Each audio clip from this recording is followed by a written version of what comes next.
Boa noite, queridos alunos e alunas. Hoje a gente vai trabalhar a nossa terceira sessão. Nessa terceira sessão, vão existir algumas perguntas que são importantes para a gente responder. São: qual a importância da Revolução Francesa para o mundo ocidental e principalmente para a codificação do Código Napoleão e seus reflexos no Código Civil Brasileiro de 1916 e de 2012? Também em outra sessão, vamos tentar responder a pergunta que diz: em que consistiu o constitucionalismo social em face do surgimento de um Estado de Direito? A terceira pergunta que a gente vai discutir é justamente em que contextos históricos surgiram os direitos fundamentais e os direitos humanos em suas dimensões. E por fim, no nosso quarto e último ponto, a gente vai discutir quais são as características dos grandes sistemas jurídicos contemporâneos. Então, são essas as perguntas, né, que a gente vai tentar resolver na aula de hoje. Então, a gente vai começar, nessa nossa primeira sessão, a tentar responder qual a importância da Revolução Francesa para o mundo ocidental e principalmente para a codificação do Código Napoleão e seus reflexos no Código Civil Brasileiro de 1916 e 2002. Com isso, a gente inicia a sessão 2.1, que é a sessão As Codificações dos séculos XVIII e XIX.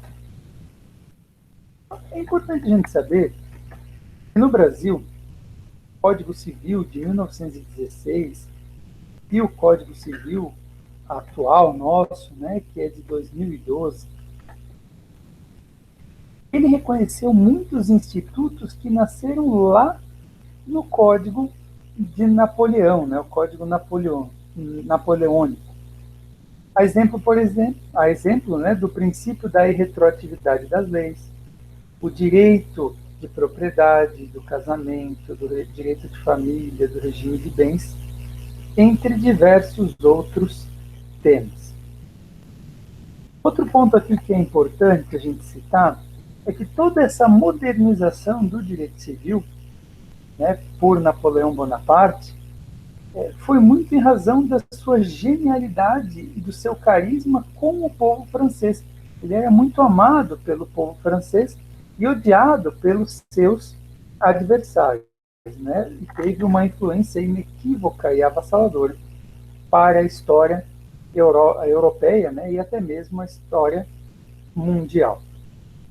Dentro dessa perspectiva, a gente vai falar um pouco sobre a importância dele como codificador do direito. E foi justamente com esse pensamento codificador que ele tem que começou a surgir o que a gente chama de direito positivo, né, com seus reflexos para o resto de todo o mundo ocidental. O amor que Napoleão tinha pelo direito, ele é notado, inclusive, numa frase que ele escreveu que disse assim, né, minha verdadeira glória não foi ter vencido 40 batalhas. Waterloo apagará a lembrança de tantas vitórias. Ninguém conseguirá apagar aquilo que viverá eternamente. É o meu Código Civil. Né? Então, Napoleão foi muito importante nessa perspectiva e o seu código, justamente porque eles trouxeram uma nova roupagem, uma nova visão para o direito. Mas a gente não tem como compreender Napoleão, né, o Código Napoleônico, se a gente não conhecer a Revolução Francesa. Então, para isso, eu vou deixar um link, e vão ser dois links, tá? Um link que é um resumão em 5 minutos, e outro link um pouco mais comprido, que são 40 minutos, que falam aí sobre a Revolução Francesa, e que é importante para quem não lembra o que aconteceu tudo na Revolução Francesa, entender justamente porque Napoleão é um filho da Revolução, né? Todo o legado dele vem dessa revolução. Então é importante dar uma olhadinha nisso aí, para que consiga compreender toda essa dimensão, toda essa importância de Napoleão, né, para a história. Então, é importante a gente saber o quê? Que ao final do século XVIII, nascia o Estado contemporâneo, da luta do terceiro Estado francês, que era o povo contra a opressão das monarquias absolutistas, né? O povo estava em miséria e não aguentava mais os reinados, né? Então, foi na luta contra isso. Existe uma frase que é caracterizada, né, nesse período, mas que costuma-se dizer que ela é tirada um pouco do contexto, mas só para título de curiosidade para a gente ilustrar, né, que é justamente a frase que diz, né, se o povo não tem pão, por que não come brioche? Né? E é justamente isso, gente. A monarquia, ela vivia com toda a sua riqueza, com todas as suas grandezas, enquanto o povo vivia efetivamente na miséria. Então, é justamente nessa perspectiva que surge aí esse novo Estado contemporâneo. O povo desejava aquelas três palavras que nós já ouvimos falar, né? Da liberdade, igualdade e fraternidade. Liberté, igualité, fraternité. Através da representatividade e do sufrágio universal, ou seja, o direito ao voto, tentando construir aí uma sociedade mais democrática. A filha dessa revolução é a famosa Declaração dos Direitos do Homem e do Cidadão, de 1789. Ela foi uma das primeiras a ser considerada universal, né, como se fosse uma lei, uma declaração universal, e ela instituiu o Estado juridicamente organizado, através de normas em forma de leis. Rousseau, né, dizia que o poder passava a comandar os homens por meio de leis, que primavam pelos princípios de generalidade e impessoalidade, para conseguir definir o que é o justo e também para tentar expressar a vontade de todo o povo. Né? E aqui um detalhe bem interessante no material de vocês, que traz essa distinção, né, de o que é vontade geral da vontade de todos. E Rousseau, ele destacava nesse ponto justamente isso. Ele dizia o quê? Ele dizia justamente que a vontade geral da vontade do povo, ela se distinguia, pois a manifestação do povo, ela pode ser deturpada e assim não conduzir ao justo.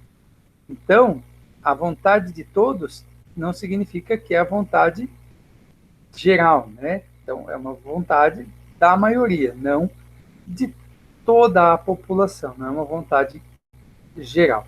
Então, em 1789, o povo ele vai revolucionar tudo isso, acompanhado pela burguesia, onde destitui a monarquia absolutista, né? Que vem acompanhado dos entraves históricos entre jacobinos e girondinos, faziam parte dos partidos de alta e baixa burguesia e tudo mais. Então é uma mudança importante no cenário mundial que inicia pela França. E é importante a gente saber que um dos mais jovens e brilhantes generais da época, escolhidos pela Revolução, foi Napoleão Bonaparte, do qual a burguesia ela esperava muito, né, no sentido de dar ordem à situação política pelo qual passava a França naquele momento. Acabou por se tornar um ditador, né, tamanho era o caos que passava aquela civilização, mas trouxe, né, grandes influências, grandes contribuições para, né, a codificação mundial. Em relação ainda a Napoleão Bonaparte e o Código Napoleônico, é importante saber que é um dos ideais revolucionários pautados na tríade, ou seja, liberdade, igualdade e fraternidade, que Napoleão se nutriu para tornar sua atuação pessoal e mais importante para nós, que foi o Código Civil da época, né? Imagina, gente, 1800 ali, um Código Civil que foi considerado uma das legislações mais modernas e que ainda influencia as legislações atuais. E Napoleão enfrentou uma França completamente dividida, Onde no norte a gente tinha o direito costumeiro, então cada província se regulava pelos costumes, e o direito escrito no sul, onde predominava o direito romano. Então, é importante a gente saber aí que a gente tinha uma parte do direito romano-germânico no sul da França e uma parte de direito costumeiro, que é o mais germânico, né, puro, na parte norte da França. Então, o Código de Napoleão, ele trazia uma doutrina filosófica, política e jurídica e era fruto de três tendências. Quais eram elas? A primeira tendência era aderente ao princípio de que o homem tem, desde o seu nascimento, direitos relativos à sua individualidade, provenientes da sua própria natureza, algo que é utilizado e discutido ainda hoje, né? A gente hoje em dia a gente fala justamente isso, que quando você nasce com vida, você se torna um sujeito, né? Aí depois você vai adquirir a personalidade jurídica e tudo mais. Mas o nascimento com vida te torna um cidadão, te torna uma pessoa apta a ter direitos e deveres. A segunda era a política, ou seja, enaltecia a democracia como a exaltação da vontade de todos, né? Justamente a ideia de que com a democracia a gente escuta a vontade de todos. Não é a vontade geral, não é que vai ganhar toda a sociedade, mas vai ganhar a maioria, né? A vontade de todos. E a terceira, que era jurídica, mais focada nas leis, e tinha como bandeira a aplicação das mesmas normas, né, no tempo e no espaço, e também os métodos de interpretação. Também ajudaram, né, bastante neste período. Tá? Além disso, é importante a gente saber o que, tá? Além disso, é importante a gente saber que nesse período a gente trabalhou com o que a gente chama de terceira doutrina, que é o quê? Que era justamente essa ideia aí de tempo, espaço, métodos de interpretação, que foi o que foi criado aqui no Brasil através da LINDB. Né? O que é a LINDB? Lei de Introdução às Normas do Direito Brasileiro, que lá na sua origem se chamava LIC, né? Lei de Introdução ao Código Civil. E é justamente a parte inicial, né, que fica fora do nosso Código Civil, mas é a parte inicial que a gente estuda normalmente lá na introdução ao direito civil, justamente porque ela trabalha com tempo e espaço, como interpretar não só a legislação civil, mas todas as legislações e normas brasileiras. Né? Então, a importância disso para o direito. Tá? Essa Napoleão, quando foi estruturar o Código Civil, ele criou uma comissão, então ele não fez isso tudo sozinho. Ele criou uma comissão justamente para que todo mundo pudesse expressar as suas ideias, expressar os seus interesses e, com isso, tornar um código mais democrático. Então, tiveram pessoas do norte, né, da França, que foi Tronchet e Bigot, e no sul, que era Porteilis e Maleville. Então, essa mistura, né, de direito costumeiro com direito escrito fez com que fosse elaborada uma lei extremamente moderna. Inclusive, no discurso do projeto Napoleão, Portales ele afirmava que aquele que legisla não deve perder de vista que as leis são elaboradas para os homens e não os homens para as leis, e que estas devem ser adaptadas ao caráter, aos hábitos, à situação do povo para o qual elas se destinam. Então, a grande importância, né, do código ser feito para o povo e não o povo ter que se adaptar ao código.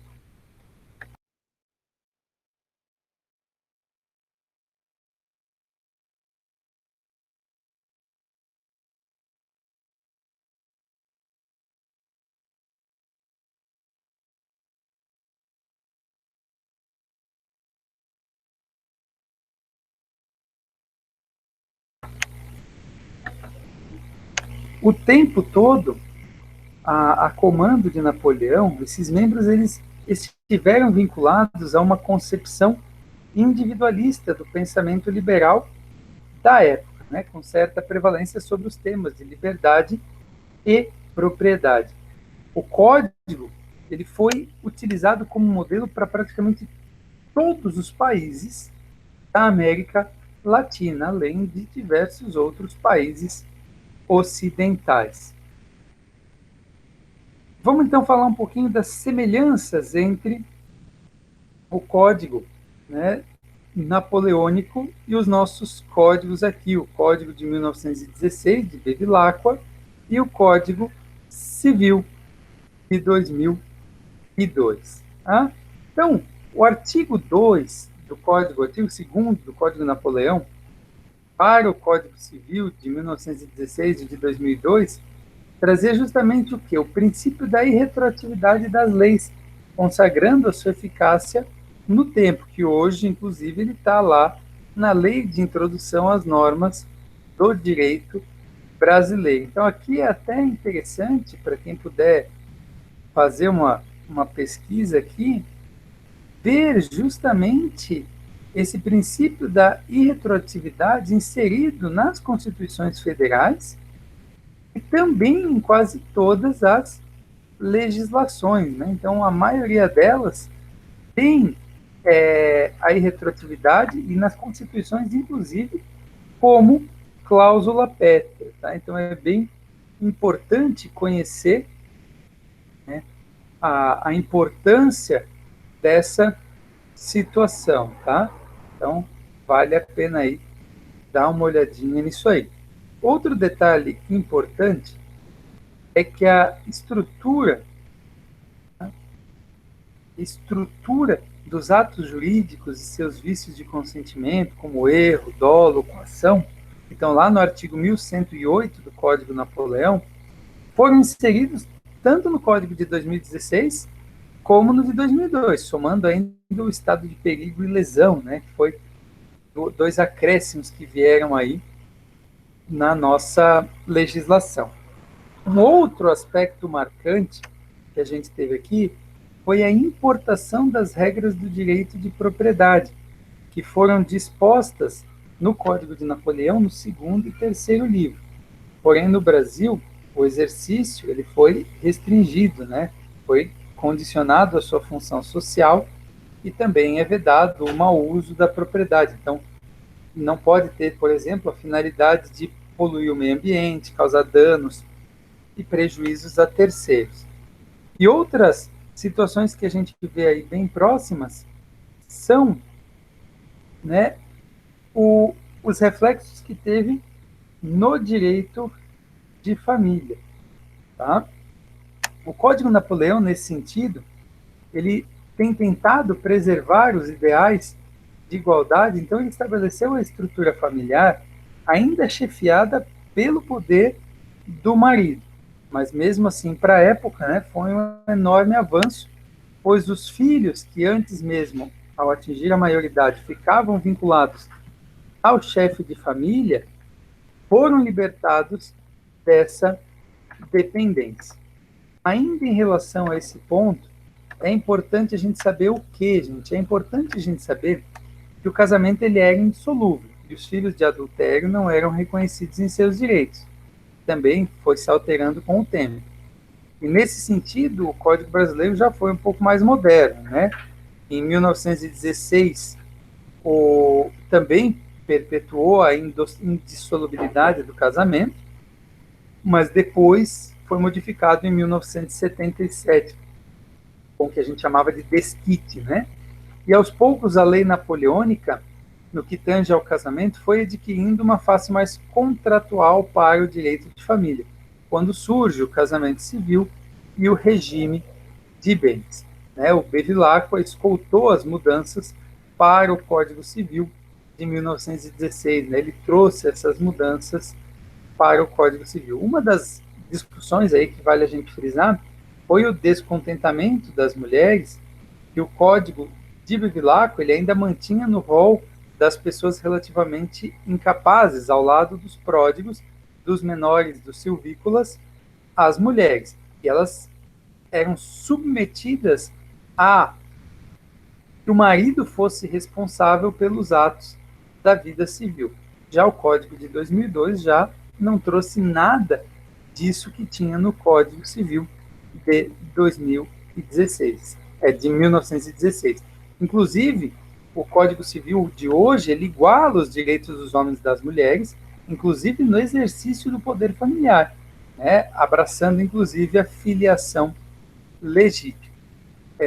Costuma-se dizer justamente que aqui a gente rompe com a tradição romana, qual a propriedade da herança se transfere aos herdeiros e tudo mais, e o Código de Napoleão consagra a regra de aquisição da propriedade e a posse dos bens de herança somente no momento do óbito. Tá? Então é uma situação bastante importante que é trazida atualmente para essa nossa legislação. Além disso, o que mais que é importante a gente saber aqui? É importante a gente saber que o nosso atual código ele se distanciou da regra romana de atos posterior à morte, né, após a morte, e o modelo mais impressionante para nós foi o de responsabilidade civil. Por quê? Porque as legislações, tanto o Código francês, lá no seu artigo 1382, como o nosso aqui, eles trouxeram situações onde obrigava moralmente o infrator, pautado nas regras de boa-fé das obrigações civis, a indenizar, a reparar o dano causado. Então, pense que lá no Código francês a gente já trouxe situações que a gente discute e traz ainda hoje. Tá? Importante saber ainda aqui que o Código francês ele não fixou situações precisas, como no nosso, deixando ao juiz ele aplicar de acordo com o seu entendimento. Mas a gente está falando de um código de 1800. Hoje a gente está falando de um código de 2002. Então, é uma evolução bastante grande, e que a gente já se baseava naquele período.